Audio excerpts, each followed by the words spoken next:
The Royal Australian Navy bridging train was a unique unit of the Royal Australian Navy. It was active only during the First World War, where it served in the Gallipoli and the Sinai and Palestine campaigns. The train was formed in February 1915 and stood down in May 1917. Throughout its existence, it was composed of Royal Australian Naval Reservists under the command of Lieutenant Commander Leighton Bracegirdle, normally under the command of the British 9th Corps. The train also supported the 1st Anzac Corps and Imperial Camel Corps in the defence of the Suez Canal. They were the only Australian naval unit serving in European theatre of war. They were therefore bent on proving, both to the Royal Navy and to the British Army, that they could overcome any difficulties. The train was Australia's most decorated naval unit of the First World War, with more than 20 decorations awarded to its sailors, formation and recruitment. By 1915, with the prompt seizure of Germany's Pacific possessions, it was becoming apparent that there would be very little for the Royal Australian Naval Brigade to do beyond securing Australia's ports.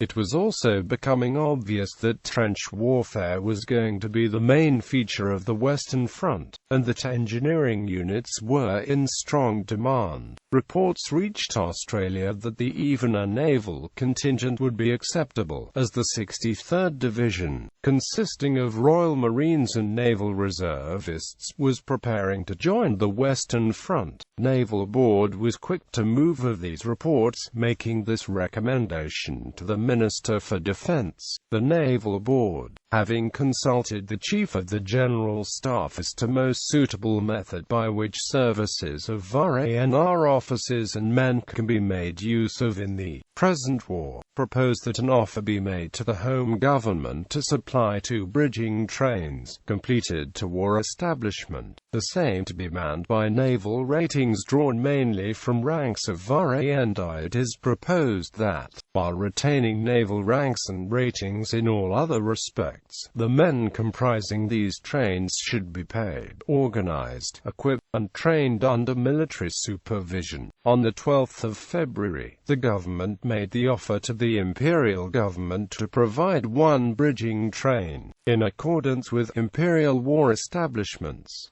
Within a week, the offer was accepted. Command of the train was given to Lieutenant Commander Bracegirdle, with Lieutenant Thomas Bond SOVDRANR as his first lieutenant. Both officers had been involved in the surrender of German New Guinea. Bond had led the attack on the wireless station, and Bracegirdle had been left in command of the garrison when Commander Beresford was evacuated for medical treatment. The 2 officers were appointed on the 24th of February 1915.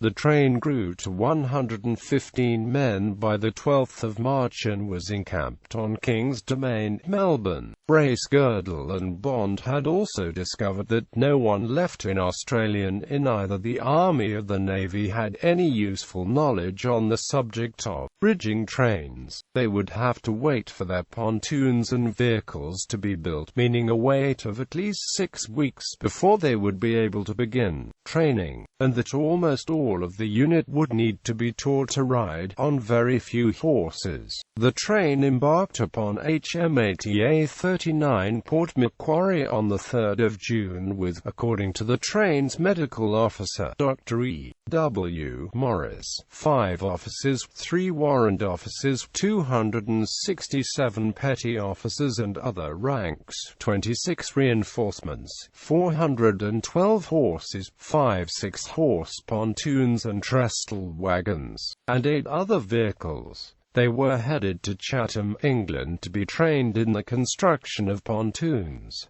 Of course, this was the First World War. The train reached Port Said, Egypt on the 17th of July 1915 and was issued orders to continue on to England. The next day, the 18th, they received orders to the Dardanelles. Arriving at the Greek Isle of Imbros, yet more new orders were received transferring control of the train from the British Admiralty, which had been given operational control of the Royal Australian Navy by the federal government on 10 August 1914, to the British Army and attaching it to 9th Army Corps under Lt. General Stopford, which was to land at Suvla Bay on 7 August. While at Imbros, the train received a grand total of 5 days of instruction on the use of the pontoons, a task which needed 6 days' worth of unloading and reloading the equipment. After this minimal training, they were considered ready to land under enemy fire.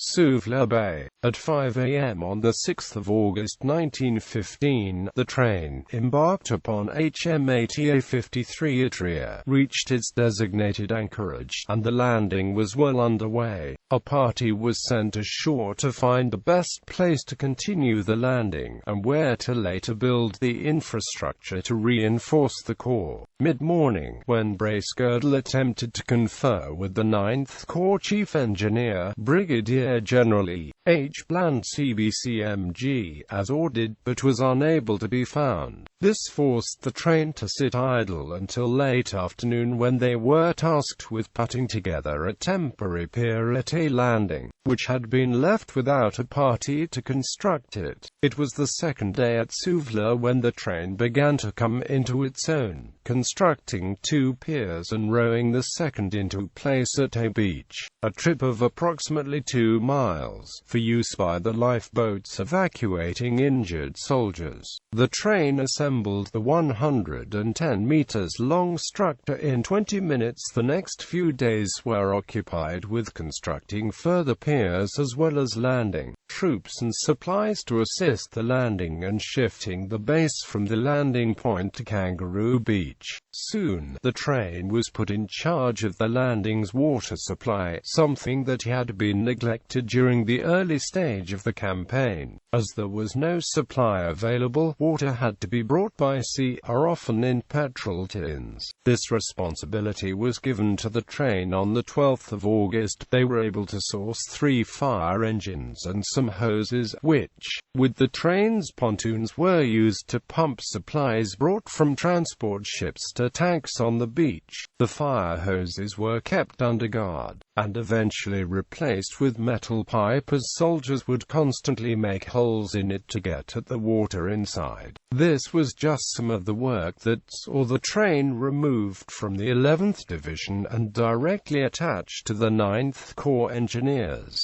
becoming responsible for all work afloat or on the beach up to the high water mark that the Navy might require. The principal duties allotted to the unit by the Royal Navy were as follows: water supply, care of landing piers, discharging of stores from storeships and transports, lighterage of same to the shore, salving of lighters and steamboats wrecked during gales, assisting in salving of T.B.D. Lewis, disembarking of troops with the baggage on all beaches, and of munitions and stores. The duties allotted to the unit by the GOC, the 9th Army Corps, were briefly as follows: control and issue of all engineer and trench stores and materials, care and issue of trench bombs and demolition stores, erection of high explosive magazines, dugouts, cookhouses and galleys, assembly of hospital huttings, construction of iron frames for frontline wire entanglements, and the manning and control of the steam tug Daphne. Other jobs that fell to the train were to act as wireless operators and draftsmen for the Army Corps, and LT Commander Bracegirdle was the beach master of Kangaroo Beach. According to the train's log, the 30th of September was a special day. It was the second day in a row that the base had not been shelled by Turkish artillery. Of course, they would make up for the oversight on the 1st of October, but for the sailors it was a welcome reprieve. While the train wasn't itself involved in actual fighting, it was constantly shelled and bombed by Turkish forces. It was a common sight at Suvla to see 40 British soldiers soldiers under the direction of Iran petty officer, working to bring supplies ashore during rough weather. The soldiers would openly look forward to returning to their trenches, where they at least had the ability to shoot back at anyone who attacked them. The AIF official war correspondent, Charles Byng, came to Suvla Bay specifically to report on the train, where he found that they are today in charge of the landing of a great part of the stores of a British army. They are quite cut off from their own force. They scarcely come into the category of the Australian force, and scarcely into that of the British. They are scarcely army and scarcely navy. Who it is that looks after the special interests, and which is the authority that has the power of recognizing any good work that they have done? I do not know. If you want to see the work, you have only to go to Kangaroo Beach, Suvla Bay, and look about you.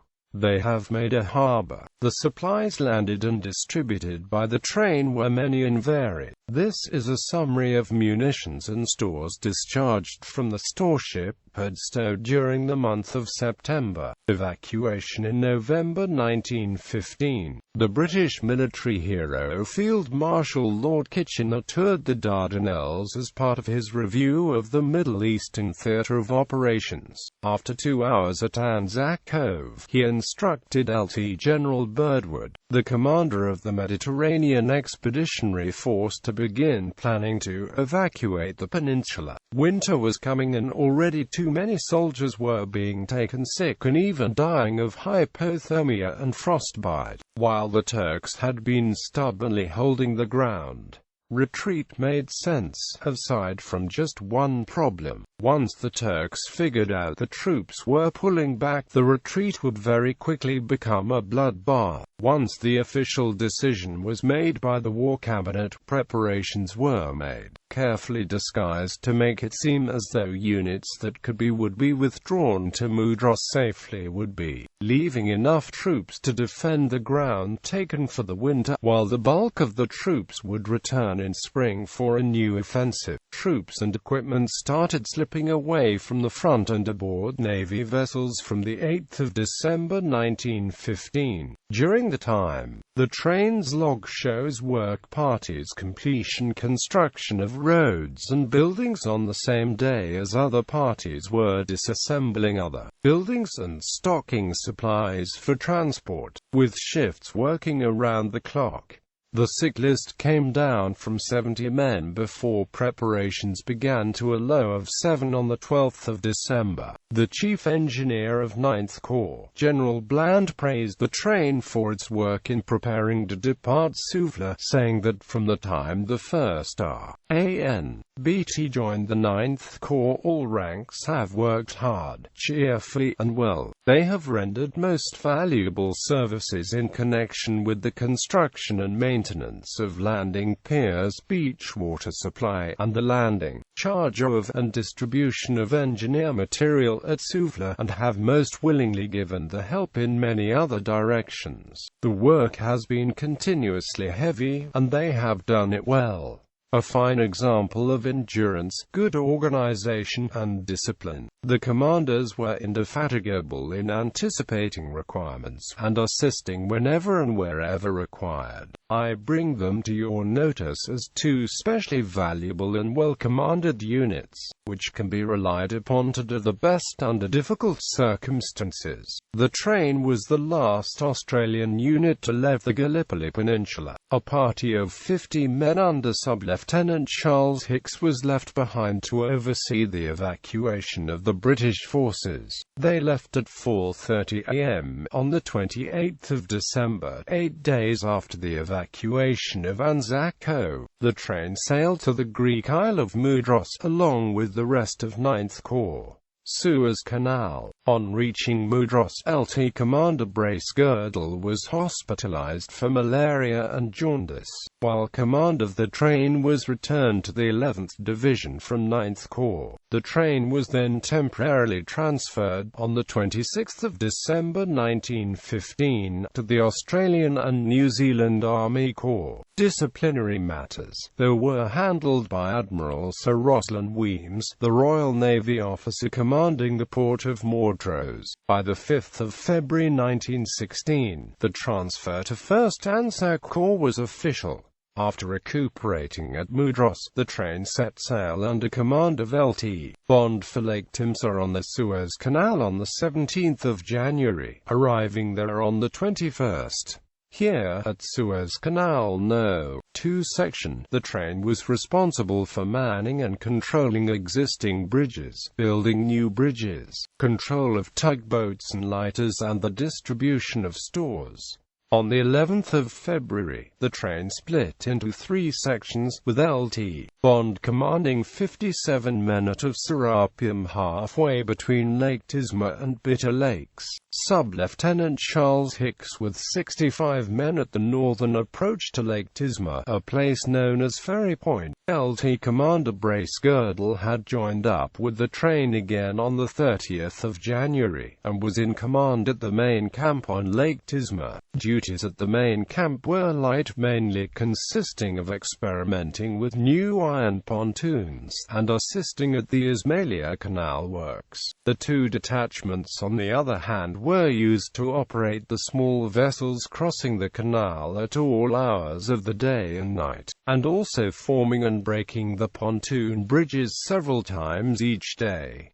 Come March, the train was in high demand. Admiral Weems, now in command of East Indies and AMP Egyptian Squadron, who wanted to use the train to operate river transports and work as gun crews supporting the Mesopotamian campaign. General Sir Julian Byng, who had taken command of 9th Corps at Suvla Bay when the elderly General Frederick Stopford was relieved for incompetence, wanted to bring the train south to No. 4 section, Suez Canal, which included all of the canal south of Small Bitter Lake. Also in March, Lieutenant Bond was transferred to the Naval Intelligence Detachment in Alexandria, with Lt. Clarence Reed taking his place as First Lieutenant. Byng got his way, and the train arrived in Suez on the 4th of May. Number 4 section was the largest of the canal's divisions, and the train's responsibilities increased when they arrived. As well as manning bridges and small vessels building brides, they were now building wharves and piers, controlling tugboats and all military traffic crossing the canal, and constructing pumping machinery. 9th Corps knew what the train was capable of and made sure that they got the most out of the train they could. On the other hand, though, the weather conditions were harsher than they had been up at No. 2 section, and the Ottoman troops were more active in their attempts at sabotage, and air raids were common. The train's HQ was set up at Kubri West, with a major detachment at Shalufa, and parties also working at Janef Gurkha Post, Baluchi Post, El Shat, the town of Suez, Port Tufik, and the Canal Quarantine Station on the Gulf of Suez. At this time, Allied forces were working to push the Ottoman troops back from the canal and deep into the desert. To get the supplies in, it was decided that a railway would be built by the engineers. There was, however, a slight problem. There was no way to get the locomotives needed onto these rails. The bridging train was therefore tasked with building new wharves to unload the locomotives that would be needed for the desert trains, which they did by converting 2 small vessels into floating pile drivers. Despite the best efforts of the railway engineers, by the time of the Battle of Magdaba, the tracks were still 25 miles from the town of El Arish, so the train was called in to manage the landing of supplies on the beach. Unfortunately, the whole bight was mined, and the Royal Navy would be unable to sweep it without raising suspicions. The train's mission was therefore to land on the beach and then construct 2 piers through the minefield. Little action was actually seen as the Turks slipped out of El Arish, apparently getting wind of the attack a day before the train landed. But it was one of the few times that the train supported other Australian forces in combat. The Imperial Camel Corps and Australian Light Horse under General Sir Harry Chauvel were both involved in the battle. However, this was the last real action that the train saw before being disbanded. Disbandment. By the end of 1916, when Lieutenant Cameron was appointed first lieutenant, new members who had not served under fire started to complain that they were being used for simple work that could be done by the Egyptian laborers. Word of this eventually reached the Defense Department, who soon wrote to the Commonwealth Naval Board, which said that the men of the train would be unsuitable for use aboard HMA ships, if no longer required as a bridging train. The unit should be disbanded, and its members either sent as reinforcements to the Australian Engineers or Artillery, or brought back to Australia. Next, the Defense Department took the matter to the War Office, where General Archibald Murray, the general officer commanding Egypt, made his opinion that the train was engaged in work of an important military nature. LT Commander Bracegirdle was informed at the start of January 1917 that the train would be relieved of its duties on the canal and get back into the war, heading deeper into Palestine. The train then spent January preparing for the new mission, only to be informed that only part of the unit would be required for the duties in Palestine on the 8th of February 1917. He was also instructed to find out how his men could be redistributed. 76 indicated they would be willing to transfer to the AIF, 43 to the Royal Navy, while the remainder wished to stay with the train. After this, on the 18th of February, the War Office sent the Defense Department another telegram on the matter, which does not reflect the outcome of Bracegirdle's survey at all. Recommend that personnel of Australian Naval Bridging Train be transferred to Australian Army, with exception of 4 officers and 80 other ratings, who will be retained in unit reorganized in 2 sections, one consisting of skilled engineers and kindred trades, and one of expert pier builders and shore workers. Personnel transferred to Australian Army would be posted to whichever arm they are best suited. Anyone not accepting transfer to be discharged and returned to Australia nonetheless. The Australian government accepted the War Office's recommendation. On the same day, LT Commander Bracegirdle was relieved of command and appointed officer commanding troops aboard the transport SS Willacra. The 5th of March 1917. On the 20th of March, the train was informed that they were being disbanded and were asked to make a choice as to the next assignment. The results were very clear, the vast majority of members choosing to remain with the Royal Australian Navy. 194 officers and ratings embarked on the troopship HMATA 45 Buller on the 26th of May 1917 and arrived at Melbourne on the 10th of July. They were then returned to the state of origin and discharged by the 22nd of May. Bean's official history states that this came about through a series of miscommunications between the War Office, Department of Defense, Commonwealth Naval Board and the train itself, and that several months later, in July 1917, it was decided to reform the train, but its members had dispersed too far to be recalled. During its existence, the train had made 2 amphibious landings. LT Commander Bracegirdle was mentioned in dispatches 3 times and awarded the Distinguished Service Order. 16 others were also mentioned in dispatches. 25 sailors lost their lives. Citations